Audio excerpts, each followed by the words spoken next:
हम sales of goods act का unit 1 formation of contract पढ़ रहे हैं और उसमें हम डेफिनेशंस के बारे में बात कर रहे हैं।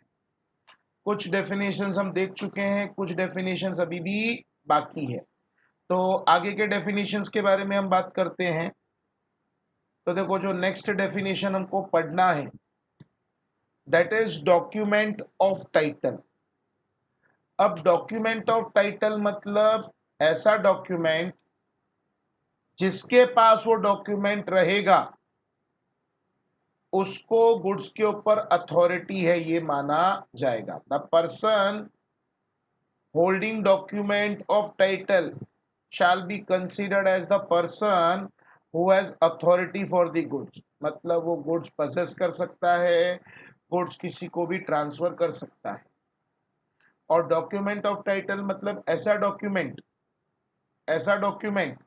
जो पर्सन आइदर बाय डिलीवरी और बाय एंड्रोजमेंट एंड डिलीवरी किसी को भी ट्रांसफर कर सकता है। क्या दिया है देखो इन्होंने,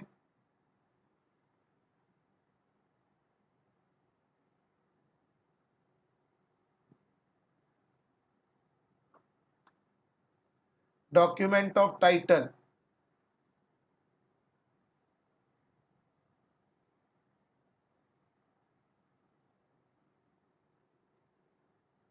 document of title section 2 subsection 4 a document of title of goods is a document which entitle its possessor मतलब जिसके पास वो डॉक्यूमेंट है वो which entitle its possessor to get the goods described in it मतलब वो चाहे तो गुड्स लेके आ सकता है जो डॉक्यूमेंट में लिखा है वो। To transfer them by delivery और बाय एंड्रोजमेंट मतलब डॉक्यूमेंट ऑफ टाइटल मतलब एक ऐसा डॉक्यूमेंट वो जिसके पास है माना जाएगा कि उसका गुड्स पे कंट्रोल है, और ऐसा डॉक्यूमेंट जो एंड्रोजमेंट के थ्रू या सिर्फ डिलीवरी के थ्रू किसी और को ट्रांसफर किया जा सके, ऐसे डॉक्यूमेंट को हम डॉक्यूमेंट ऑफ टाइटल बोलते हैं। अब जो डॉक्यूमेंट ऑफ टाइटल है उसके अंदर बिल ऑफ लीडिंग आ सकता है। बिल ऑफ लीडिंग मतलब जो आप गुड्स एक्सपोर्ट इंपोर्ट करते हो उसमें ये डॉक्यूमेंट काम आता है। तो जिसके पास बिल ऑफ लीडिंग है वो बिल ऑफ लीडिंग के बेस पे गुड्स ले सकता है या बिल ऑफ लीडिंग के बेस पे गुड्स किसी और को ट्रांसफर कर भी सकता है। डॉक वारंट मतलब जब आप शिप के थ्रू गुड्स वगैरह मंगाते हो, डॉक के थ्रू गुड्स आता है तो वैसा ही एक डॉक्यूमेंट है। वेयर हाउस कीपर सर्टिफिकेट मतलब जो स्टोर कीपर होता है उसका सर्टिफिकेट भी वैसा ही एक डॉक्यूमेंट है कि जिसके पास वो सर्टिफिकेट रहेगा माना जाएगा गुड्स उसके कंट्रोल में है और वो सर्टिफिकेट को डिलीवरी के थ्रू या एंड्रोजमेंट के थ्रू ट्रांसफर कर सकता है। वेयर फिंगर सर्टिफिकेट जैसे dock warrant in relation to goods transferred via dock होता है, वैसे वेयर फिंगर सर्टिफिकेट भी in relation to goods transferred through dock होता है। रेलवे रिसीट अगर रेलवे के थ्रू गुड्स ट्रांसफर करते हो तो जिसके पास रेलवे रिसीट होगा माना जाएगा गुड्स उसका है और रेलवे वाला उसी को गुड्स देगा जिसके पास रेलवे रिसीट है, और रेलवे रिसीट को डिलीवरी या एंड्रोजमेंट के थ्रू ट्रांसफर किया जा सकता है। वारंट और order for delivery of goods, delivery order DO जिसको हम बोलते हैं, डिलीवरी ऑफ ऑर्डर भी एक डॉक्यूमेंट ऑफ टाइटल है। अब देखो ये जो लिस्ट है ये एग्जॉस्टिव नहीं, मतलब आप ऐसा लिस्ट नहीं बना सकते हो कि भाई ये सब डॉक्यूमेंट ऑफ टाइटल में आता है, ये तो खाली इलिस्ट्रेटिव है कि बिल ऑफ लीडिंग एक डॉक्यूमेंट ऑफ टाइटल है, डॉक वारंट एक डॉक्यूमेंट ऑफ टाइटल है, wharfinger certificate, warehouse keeper certificate, railway receipt, ये सब बरोबर, डिलीवरी ऑर्डर, डिलीवरी वारंट बरोबर, ये सब एक इलिस्ट्रेटिव लिस्ट है। लेकिन आप किसी भी डॉक्यूमेंट को डॉक्यूमेंट ऑफ टाइटल कब मान सकते हो, जब जिसके पास वो है उसका गुड्स पे कंट्रोल है ये माना जाएगा और उसको एंड्रोजमेंट या डिलीवरी के थ्रू ट्रांसफर किया जा सकेगा। वही पॉइंट नंबर 7 में भी है, any other document used in ordinary course of business as proof of possession और कंट्रोल ऑफ गुड्स और ऑथोराइजिंग और purporting to authorize either by the endorsement or by delivery the possessor of the document to transfer or receive goods thereby represented। कोई भी दूसरा document जो ये बताता है कि गुड्स पे किसका कंट्रोल है, मतलब जिसका पास डॉक्यूमेंट है उसका कंट्रोल है और वो पर्सन गुड्स को वो डॉक्यूमेंट को डिलीवर करके या एंड्रोज और डिलीवर करके ट्रांसफर कर सके, ऐसे डॉक्यूमेंट को हम बोलते हैं डॉक्यूमेंट ऑफ टाइटल। ऐसे डॉक्यूमेंट को क्या कहा जाएगा? Document of title. अब देखो, डॉक्यूमेंट ऑफ टाइटल के अलावा एक चीज और होती है, डॉक्यूमेंट शोइंग टाइटल। तो देखो, डॉक्यूमेंट ऑफ टाइटल मतलब वो डॉक्यूमेंट जो दिखाता है कि गुड्स किसके पोजीशन में है, और जिसके पास ये डॉक्यूमेंट है वो गुड्स को ट्रांसफर कर सकता है, डॉक्यूमेंट को ट्रांसफर कर सकता है बाय डिलीवरी और by endorsement and delivery. Document showing title अलग है। डॉक्यूमेंट शोइंग टाइटल से ये बताएगा कि ये गुड्स किसका है। उस डॉक्यूमेंट शोइंग टाइटल को आप एंड्रोज नहीं कर सकते, डिलीवर नहीं कर सकते, डॉक्यूमेंट ऑफ टाइटल को कर सकते। क्या दिया है देखो इन्होंने, however there is a difference between document showing title and document of title. A share certificate is a document showing title but not a document of title. It merely shows that person named in the share certificate is entitled to share represented by it, but it does not allow that person to transfer the share mentioned therein by mere endorsement on back of the certificate and the delivery of certificate. Document showing title मतलब ये बताता है कि जिसमें इसका नाम लिखा है उसका गुड्स, बरोबर। आप डॉक्यूमेंट ऑफ टाइटल को डायरेक्टली एंड्रोस करके ट्रांसफर नहीं कर सकते, डॉक्यूमेंट शोइंग टाइटल को डायरेक्टली एंड्रोस करके ट्रांसफर नहीं कर सकते, बरोबर। शेयर सर्टिफिकेट उसका एग्जांपल है। शेयर सर्टिफिकेट जिसके नाम पे है वो होल्डर ऑफ शेयर है, ओनर ऑफ शेयर।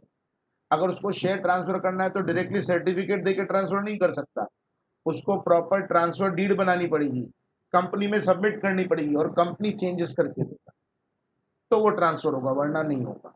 वहीं जो शेयर वारंट होता है वो डॉक्यूमेंट ऑफ टाइटल होता है।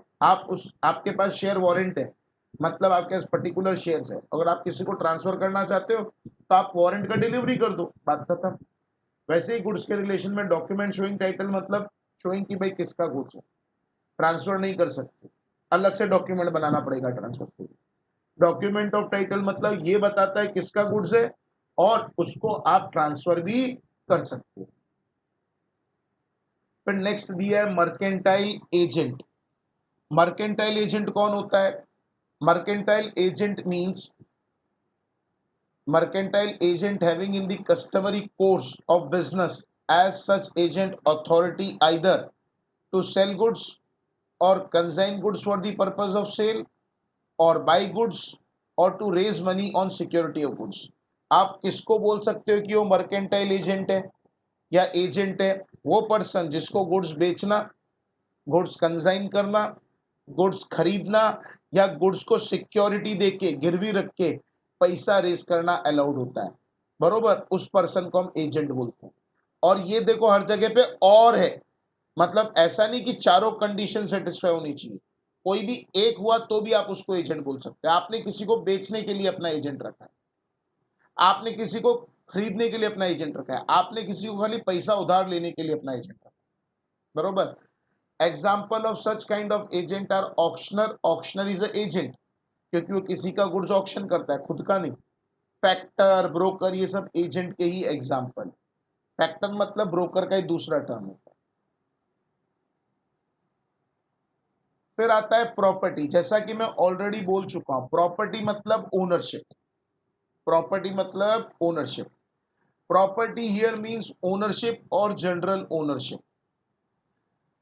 every contract of sale in every contract of sale the ownership of goods must be transferred by seller to buyer, or there should be an agreement by seller to transfer the ownership to buyer.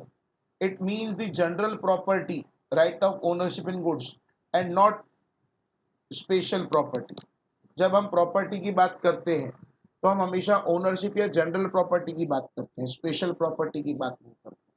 और contract of cell में कभी भी goods का general property या ownership seller से buyer को या तो इमीडिएटली चला जाएगा या नियर फ्यूचर में एग्रीमेंट ऑफ सेल के केस में कोई कंडीशन सेटिस्फाई होने के बाद।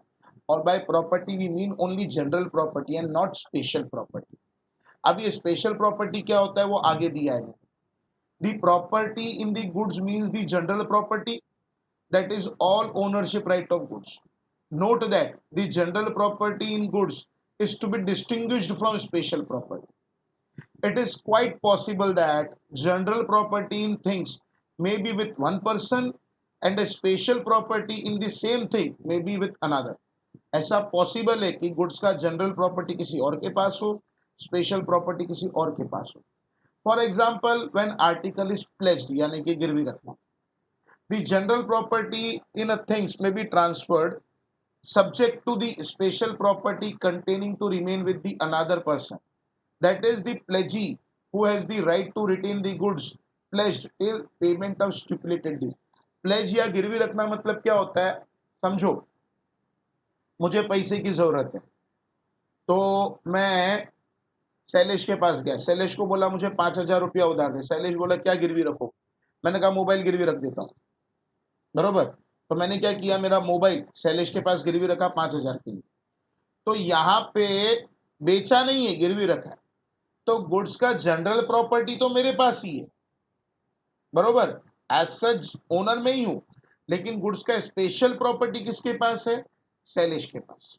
मतलब अगर मैं उसको पैसा नहीं चुकाया तो शैलेश क्या कर सकता है, मोबाइल बेच के खुद का पैसा रिकवर कर सकता है. तो गुड्स का जनरल प्रॉपर्टी मेरे पास है, स्पेशल प्रॉपर्टी, स्पेशल प्रॉपर्टी किसके पास है, स्पेशल प्रॉपर्टी शैलेश के पास, बरोबर. अब मैं अगर मोबाइल बेचना चाहूं तो क्या मैं बेच सकता हूं, हाँ, मैं शैलेश का परमिशन लेके किसी को मोबाइल बेच सकता हूं, लेकिन अगर मैं किसी को मोबाइल बेचूंगा तो भी उसको सिर्फ जनरल प्रॉपर्टी ट्रांसफर होगा, special property still will be with Shailesh. तो जनरल प्रॉपर्टी मतलब नॉर्मली जो ओनर ऑफ गुड्स होता है उसका, स्पेशल प्रॉपर्टी मतलब जब उसने गुड्स को कहीं पे प्लेज किया है, मॉर्गेज किया है, तब. If A, who owns certain goods, pledge them to B, A has the general property in the goods, whereas B has special property or interest in the goods. To the extent of amount of advance, he has, बरोबर. Next दिया है insolvent. देखो आपके सामने एक photo है, क्या दिख रहा है उस फोटो में आपको, क्या दिख रहा है उस इमेज में आपको, पैसे नहीं है उसके पास. पैसे नहीं है उसका, जेब खाली है उसका, बरोबर. तो इंसॉल्वेंट पर्सन मतलब ऐसा पर्सन जिसका जेब खाली है. जेब खाली इन द सेंस जो अपनी डेप्ट या लाइबिलिटीज पे करने में सक्षम नहीं है, ऐसे पर्सन को हम बोलते हैं इंसॉल्वेंट. या जिसकी लाइबिलिटीज उसके एसेट से ज्यादा है, ऐसे पर्सन को अपन बोलते हैं इंसॉल्वेंट, बरोबर. जरूरी नहीं है कि इंसॉल्वेंट मतलब उसको कोर्ट डिक्लेयर करे. कोई भी पर्सन जो लाइबिलिटी पे करने में सक्षम नहीं है, जिसका लाइबिलिटी ज्यादा है, एसेट कम है, उसको हम इंसॉल्वेंट की कैटेगरी में इंक्लूड कर सकते हैं. A person is said to be insolvent who has ceased to pay his debt in ordinary course of business or who cannot pay his debt, they becomes due. मतलब जो ordinary course of business में पैसा देने में सक्षम नहीं है, या फिर जिसका डेप्थ ड्यू है लेकिन वो पे नहीं कर रहा है, whether he has committed an act of insolvency or not, मतलब भले कोर्ट ने उसको इंसॉल्वेंट डिक्लेयर किया हो या ना किया हो. Thus, it is not at all essential that such person has been declared as an insolvent under insolvency law. Price, क्या होता है price, what do you mean by price,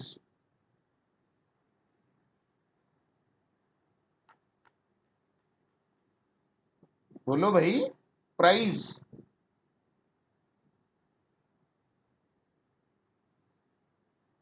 price means money consideration for sale of goods. मतलब goods बेचने के लिए आपको जो पैसा मिलेगा उसे हम प्राइस बोलते हैं. क्वालिटी ऑफ गुड्स मतलब स्टेट या कंडीशन जिसके हिसाब से आपको गुड्स खरीदना है, उसको हम बोलते हैं क्वालिटी ऑफ गुड्स. फॉल्ट मतलब कोई भी रॉन्गफुल एक्ट या डिफॉल्ट होता है, उसको हम फॉल्ट बोलते हैं. अब देखो यहाँ पे रेड पेन से कुछ हाईलाइट किया गया है, रेड कलर में कुछ हाईलाइट किया गया है, क्या कहा गया है. Finally section 215 lay down that those expression which are used but not defined in sale of goods act, मतलब कुछ ऐसे टर्म्स जो सेल्स ऑफ गुड्स एक्ट में यूज हुए हैं लेकिन उनको सेल्स ऑफ गुड्स एक्ट में डिफाइन नहीं किया गया है, are used but not defined in sales of goods act and defined in contract act 1872 have the same meaning which are assigned to them in that act। मतलब कुछ terms है जो sales of goods act में use हुए हैं लेकिन sales of goods act में define नहीं हुए हैं लेकिन इंडियन कॉन्ट्रैक्ट एक्ट में डिफाइन हुए हैं, तो ऐसे वर्ड्स का जो मीनिंग होगा हम इंडियन कॉन्ट्रैक्ट एक्ट के हिसाब से, बरोबर। तो हमने क्या किया, हमने अभी तक सेल्स ऑफ गुड्स एक्ट के जो डेफिनेशंस थे वो सारे के सारे पढ़ लिए, बरोबर। नेक्स्ट लेक्चर में हम contract of sale, sale, agreement to sale के बारे में बात करेंगे, उनके फॉर्म्स के बारे में बात करें। तो मैं सेशन यहाँ पे एंड करता हूँ। क्या किसी को कोई डाउट है तो पूछ सकता है, अगर किसी को कुछ भी डाउट है तो प्लीज पूछ लो।